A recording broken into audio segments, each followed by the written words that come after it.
Your love is kind. Merci Seigneur Jésus pour ton amour, Your love Merci, is Éternel, pour patient. ta présence. Merci Seigneur pour ta fidélité. You fill Merci, Seigneur. my heart Alléluia. with so much peace and joy. You're amazing. You make my life feel brand new. You're amazing. You feel my life feel brand new. Jesus, you love me too much, oh. Too much, oh, excess love, oh. Jesus, you love me too much, oh. Too much, oh, excess love, oh. Jesus, you love me too much. Too much, oh, excess love, oh. Jesus, you love me too much. Too much, oh, excess love, oh. Seigneur, sois loué car tu es le Dieu tout-puissant des armées. Merci Seigneur pour la parole que tu nous donnes. Merci Père parce que tu nous as sauvés, tu nous as délivrés de la fosse, tu nous as libérés des chaînes, tu nous as fait sortir de prison, Père éternel, pour proclamer ta parole et pour proclamer, pour déclarer ta puissance dans la vie de tout le monde, de tout ton peuple, Seigneur. Nous bénissons ton nom, Seigneur.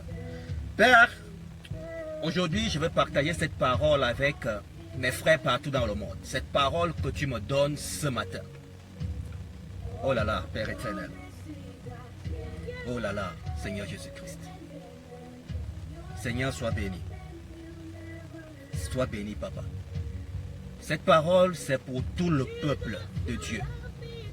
Nous ne voulons pas savoir si tu es chrétien, si tu es musulman, si tu es bouddhiste, si tu es... Nous partageons la parole de Dieu à tous les hommes, à toute la création de Dieu. Nous partageons la parole de Dieu.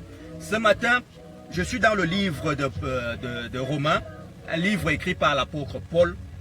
Et nous allons lire le chapitre 1 à partir du verset 16 jusqu'au verset, donnez-moi un instant, jusqu'au verset 17. Verset 16 jusqu'au verset 17. Le grand titre dans ma Bible qui concerne ce passage de la parole de Dieu est intitulé « La puissance de la bonne nouvelle ». La puissance de la bonne nouvelle. C'est la bonne nouvelle de Christ. C'est la bonne nouvelle de Dieu que nous partageons à tout le monde, sans exception. Nous ne voulons pas savoir, tu viens d'où, tu es quoi, tu fais quoi. Nous ne voulons pas savoir.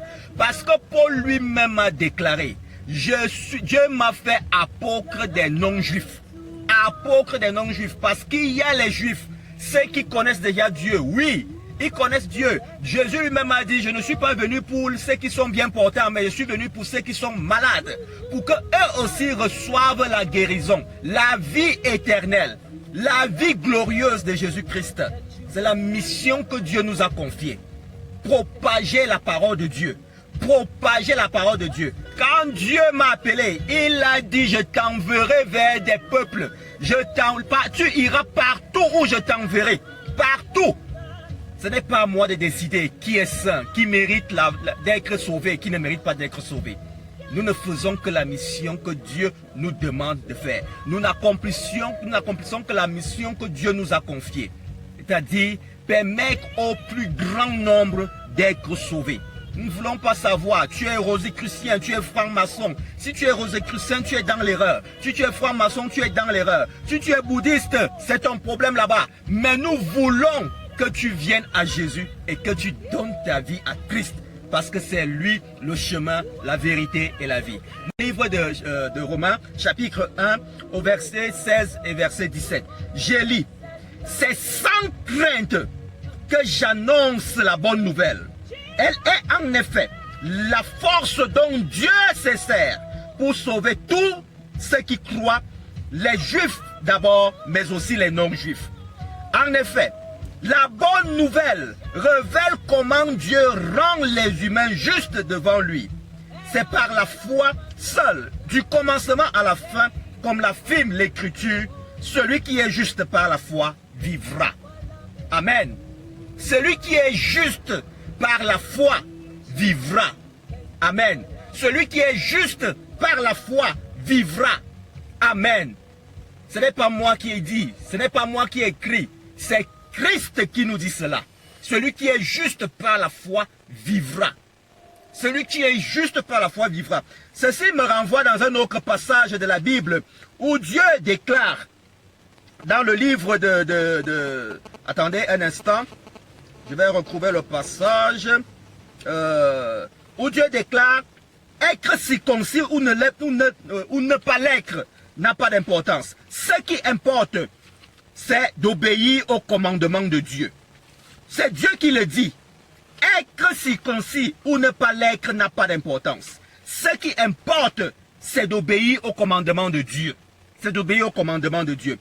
Voilà une autre parole dans le livre, dans la Bible, qui a amené Paul à aller vers les païens, à aller vers ceux qui ne connaissaient pas Dieu, à faire comme Jésus. Jésus est allé jusqu'à s'asseoir sur la même table que les païens, à boire le vin avec eux. Je ne demande pas à quelqu'un d'aller se saouler la gueule avec les païens pour retomber dans ses anciennes habitudes. Ah non! Mais Jésus savait qui il était. Il savait qu'il avait la capacité d'avoir le contrôle sur lui-même, le contrôle sur son âme, le contrôle sur son esprit. Voilà pourquoi il pouvait se permettre de s'asseoir avec les païens, prendre du vin avec eux sans devenir ivre, mais ne surtout pas oublier de leur parler de la puissance de Dieu, de leur donner la bonne nouvelle pour qu'eux aussi soient sauvés. Ah, quand je pense à cela, si Dieu lui-même n'avait pas été bon avec nous, nous-mêmes nous ne serons pas sauvés. Nous ne serons pas sauvés. Ah oui, c'est parce que Dieu s'est approché de nous. Nous étions païens. Nous étions païens, nous étions des pécheurs, des rebelles. Oui, les boîtes de nuit, on les a faites. Oui, on a connu beaucoup de choses. Mais Christ s'est révélé. Christ est venu. Et Christ vous a dit, la vie que tu mènes, mon fils, ma soeur, ma fille, la vie que tu mènes là, va te tuer. La vie là va t'amener en enfer. La vie là va t'amener en prison. La vie là n'est pas bien. Mon frère, change. Je t'offre le meilleur chemin. Et Dieu nous a offert ce meilleur chemin. Dieu nous a sauvés. Nous avons été sauvés par Christ. Aujourd'hui, nous pouvons partager la bonté, la paix, la puissance, la parole de Christ avec amour, assurance, fidélité. Ah oui, mes frères. Ah oui, nous sommes sauvés par Christ. Christ nous a donné une autre vie. Christ nous a donné surtout Christ nous a donné la paix. La paix et surtout la faculté de comprendre beaucoup de choses dans ce monde. Énormément de choses dans ce monde. Oui, nous sommes dans ce monde. Ce monde nous accapare. Ce monde nous éloigne de Jésus. Ce monde, si tu ne fais pas attention, tu t'éloignes de Christ. Parce qu'il y a des attentes dans ce monde. Il y a des choses dans ce monde qui nous éloignent de la parole de Dieu. Qui nous éloignent de la grâce de Dieu. Qui nous éloignent de l'alliance avec Jésus-Christ. Qui détruit cette alliance-là. Parce que nous sommes dans ce monde-là. Oui, tu es dans ce monde-là. Il y a les besoins de ce monde. Tu veux construire une belle maison. Tu veux avoir une belle voiture. Tu veux avoir le plus gros salaire. Tu veux avoir le meilleur compte en banque. Tu veux être l'homme le plus riche. Tu veux avoir la meilleure femme, la plus belle femme, le plus beau mari, le plus puissant mari, la plus puissante femme. Tu veux avoir les meilleurs enfants. Tu veux. Ah, Papa Yahweh. Mais il y a une autre parole dans la Bible qui dit: personne n'est mort. Il n'y a personne qui soit mort et qui soit allé dans la tombe avec sa maison.